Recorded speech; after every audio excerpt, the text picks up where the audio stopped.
Who endeavored to create a luxury flagship car, but ended up creating a whole new luxury brand? Who created the world's first 8-speed automatic transmission? And which car maker requires employees to pass through an air shower to remove dust each time they enter the engine plant? Today we'll look at what led to the creation of the Lexus brand, the luxury car division that belongs to Toyota. The story started several decades ago with Yukiyashu Togo. He was the president of Toyota Motor Sales USA. One day, he realized that most of his successful friends and colleagues owned Mercedes and BMWs, but few considered buying a Toyota. Toyota had a solid reputation of building quality cars, and its production was considered one of the best in the world. But there was no singular car in Toyota's lineup that carried an image of prestige, wealth, or social status. And here's why. There was the famous oil crisis in the 1970s. It caused fuel prices to skyrocket, and that caused consumers to turn their attention to Japanese cars, since they were inexpensive and economical. So as a result, Japanese car sales grew in the US and European markets. This further fed the perception that Japanese cars were reliable and had better fuel economy. In the United States, Toyotas become generally associated with pickups. By the 80s, the economy recovered, people became financially comfortable again, and were able to buy cars that cost more. In people's minds, Toyota was the economy and mainstream category. It wasn't considered to be in the class of high-end or luxury cars. Togo believed that Toyota could build a true luxury car, one that would fit a high-end lifestyle, a car of the highest quality, no worse than Mercedes-Benz. He was confident that it would succeed. In August 1983, at a confidential meeting of Toyota Corporation's board of directors, Chairman Eiji Toyoda voiced Togo's idea. But Yukiya Togo's idea was received with more skepticism than enthusiasm. Creating a new luxury brand would mean spending more money on resources and production. But to meet consumer demand, the company decided to take the bold step. Toyota set a goal to surpass the best luxury cars in speed, economy, weight, aerodynamics, and noise, or lack thereof. And they dared to achieve all of that without reducing quality and reliability. They aimed to launch a new era for Toyota. In 1984, they began Project F1 with all ideas, goals, and objectives for the development of a premium car. The name F1 had nothing to do with Formula One. Instead, the letter F in the code name stood for Flagship, and the number 1 referred to the goal of being a luxury sedan of the highest class, the first of its kind to exceed quality while being affordable. The project name reflected their ambitions. The main engineers of the project were Shoichi Jimbo and Ichiro Suzuki. It involved a total of 60 designers, 1,400 engineers, 2,300 technicians, and 220 auxiliary workers. By the end of Project F1, about 450 prototypes had been designed, with the cost of the project exceeding $1 billion.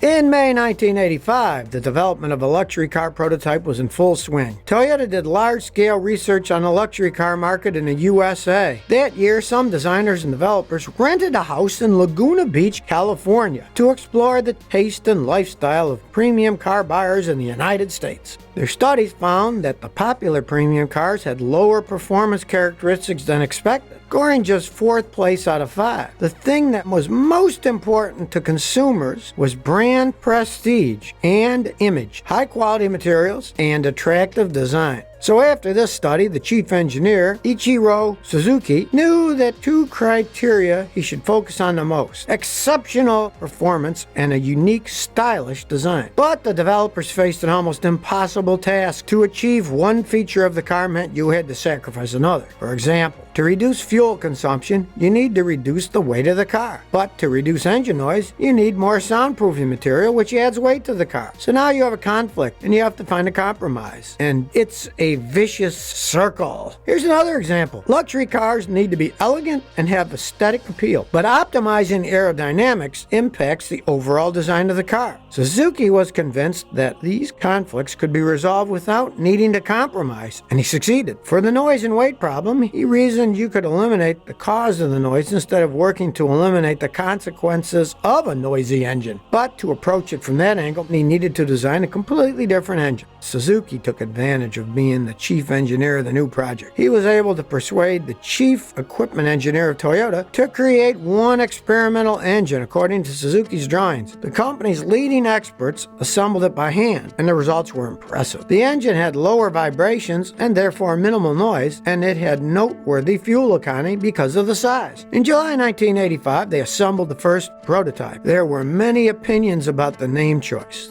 They saw the value of keeping it under the Toyota brand, while others suggested creating a new brand specific to the luxury line. They finally decided on a new brand name and a new sales channel to give the car an opportunity to create a fresh image in consumers' minds, rather than being associated with the image and perception of its parent, Toyota. There are several different stories of how the Lexus name was chosen. According to one story, the team held brainstorming sessions and came up with 219 possible names. The names Alexis and Celsius took the lead. Alexis got more votes, but then many people associated with the name of the heroine, Alexis Carrington Colby, in the TV series Dynasty. So they came up with an idea to modify it into something similar, eventually landing on Lexus. According to another story, the word Lexus was invented by adding the word luxury and elegance. Some people believe that Lexus is a modification of the Latin word luxus. Yet another theory is that Lexus was an acronym that stood for Luxury Exports to the U.S. Later, in an interview with Team One, the ad agency for the brand said the name Lexus didn't have any particular meaning and that it simply connoted luxury and technology. In 1985, the first prototype for Lexus LS400 appeared. The LS stood for luxury sedan,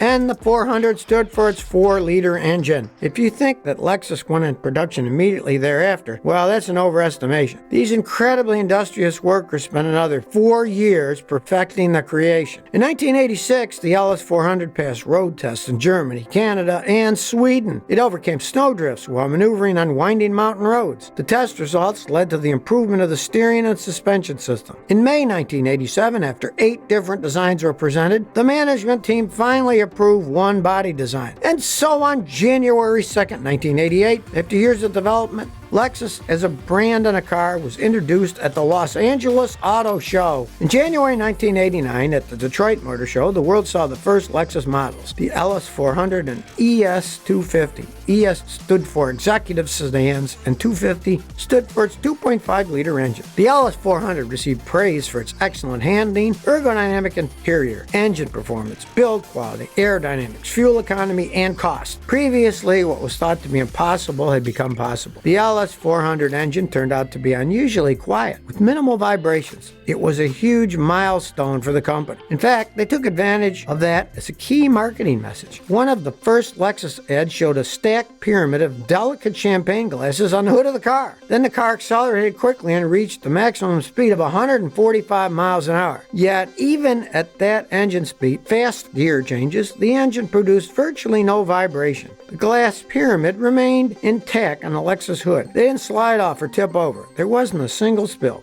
After 6 months of sales, in February 1990, the U.S. media recognized the Lexus LS400 as the best imported car in the market. No other car model in the world had ever experienced such a triumphant start. Since 1991, the LS400 topped customer satisfaction rating for 5 consecutive years, and they still hold that record today. In 1992, Lexus overtook European competitors like Mercedes-Benz, BMW, and Jaguar in the U.S. sales. The LS400 became the #1 premium import model. It came as a huge shock to German automakers that a brand new brand could surpass them so soon. In fact, it was a large blow to BMW and Mercedes, who lost 29% and 19% of their sales. The Lexus LS400 soon became known as the Japanese Mercedes. In 1999, which was 10 years after it entered the market, the 1 millionth Lexus got sold in the U.S. And that's how the car made its way into the American market. But it's one thing to create a good car and another thing to create a good dealer network in the car industry. Lexus aimed to make the life of its customers more luxurious, and it achieved that. For instance, in '89, they got complaints from 2 customers about faulty wiring. so the company voluntarily recalled all 8,000 units that had been sold. The car maker organized a 20-day operation with the dealerships whereby the employees picked up cars and repaired it. The company also organized flights and services even in remote places where clients lived. Now that's customer service, and the press noticed too. The incident gave the new company a strong reputation for high-level customer service. The company went on to promise that Lexus dealers would treat customers as guests. To prove it, they offered customers a servicing program. Any customer whose car was being repaired or serviced would be given an equivalent vehicle in the interim. They also provided emergency roadside assistance 24/7, which included getting gas delivered to you if it ran out on the road. They also offered shuttling services and car washes. These side services helped reinforce the image of a luxury brand so that customers would have no complaints or regrets about buying a Lexus. Lexus demanded the impossible in order to create the ideal. That's why today Lexus remains one of the leaders in the luxury segment, selling it in some 70 countries. They created a reputation and perception when they entered the market, and that image still resonates in consumers' minds untarnished. If you like this episode, please share this video. Thank you.